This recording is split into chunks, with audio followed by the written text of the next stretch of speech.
All right, let's continue to talk Warriors Celtics here on the Nick Cattle Show, Sports 1140 KHTK. Kelenna Azubuike will join us here.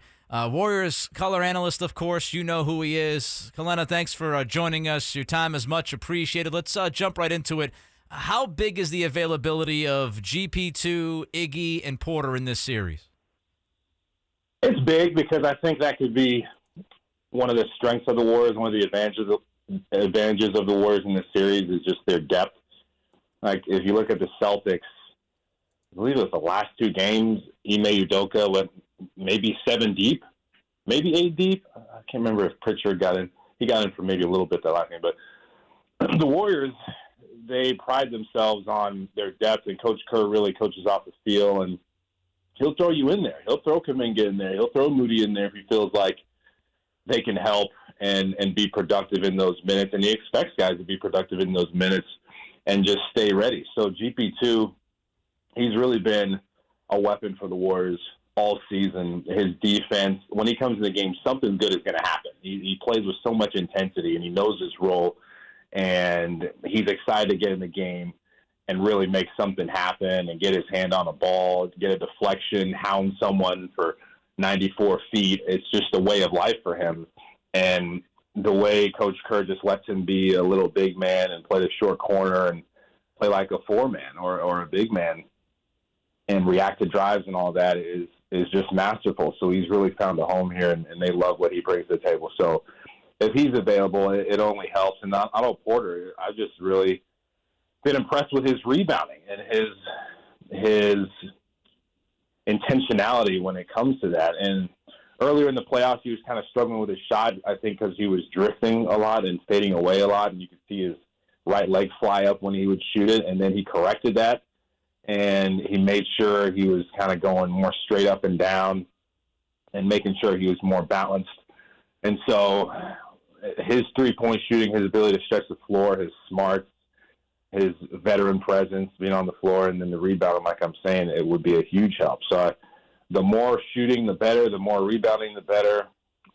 Great defense. And then Andre Iguodala, obviously, he's another guy that can handle the ball and get the Warriors into their offense and just be that adult on the floor, extension of the coach. His defense is also great, and he still has a lot to give. So that would be a huge advantage for the Warriors if they could have those three guys. Kelenna Azubuike is with us here on the Nick Cattle Show. Kelenna, when you look at the biggest thing, if you're the Warriors, the biggest thing that would concern you about this matchup? Concerning? I don't know if there's anything that concerns me. You think about the Celtics, and people are talking about how they want to be physical with the Warriors and really pound the paint, try to win the rebounding battle, all those different things. But the Warriors have really done a good job of getting in the paint themselves. It's funny that the Celtics haven't scored as many points in the paint as the Warriors have during the playoffs. The Warriors have been the better points in the paint team. Now, it's going to be tough. Maybe the one thing that concerns me is Robert Williams and his shot blocking ability, and can the Warriors get to the basket on him? But I think the Warriors, when they're at their best, they do a good job of running by bigs and shot blockers or involving them in pick and rolls, getting them away from the basket, maybe make them get out to the corner three somehow.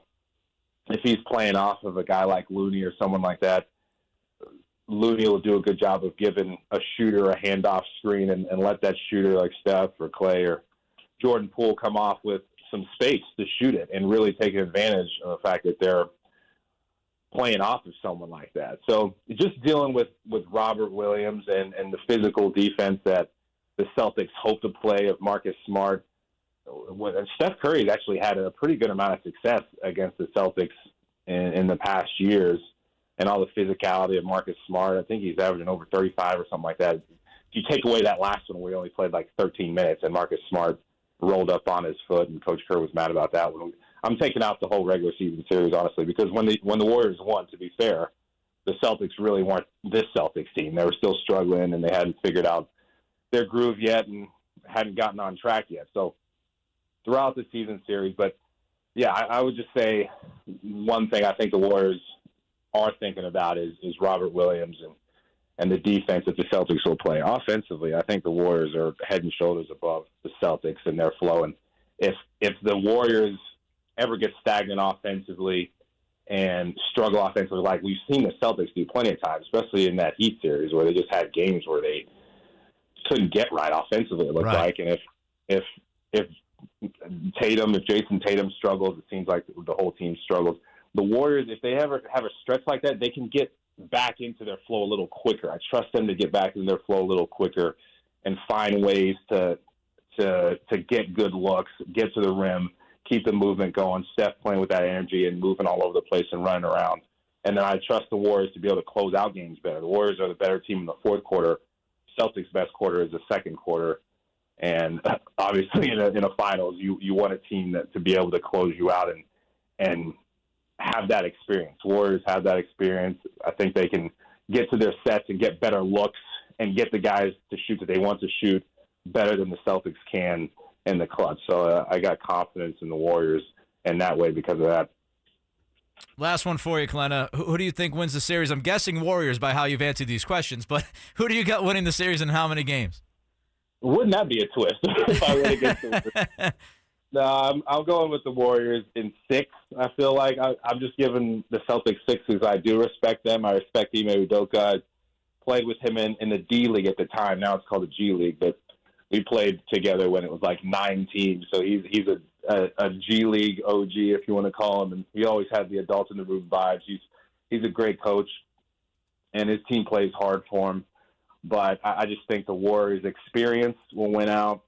And offensively, the Warriors, the way they move, the way they cut, the way they screen, split actions, the way they use the guys that can't necessarily shoot, and those guys become playmakers and become an advantage when you actually have guys out there that the Celtics don't want to guard. Warriors turn that into their advantage to get guys open shots, to get shooters open shots. And I think the Warriors, actually their shot distribution, their shot selection is a little better to me. Sometimes the Celtics, especially down the stretch, you saw they almost tricked off that Game 7 with Marcus Smart just chucking up threes. I'm like, what are they doing? Like, why is Marcus Smart continuing to shoot these shots? Yeah, he's a guy that's made shots for them and big shots in the past, but when you want Jason Tatum or Jaylen Brown, someone else to be shooting those shots, the Warriors, I trust them down the stretch a little more if there's going to be close games in this series. So I got the Warriors. Kelenna, thanks for the time. I appreciate it, and hopefully we get a great series here. Appreciate you. All right, Nick. No problem, man. Thank you. There goes Kelenna Azubuike.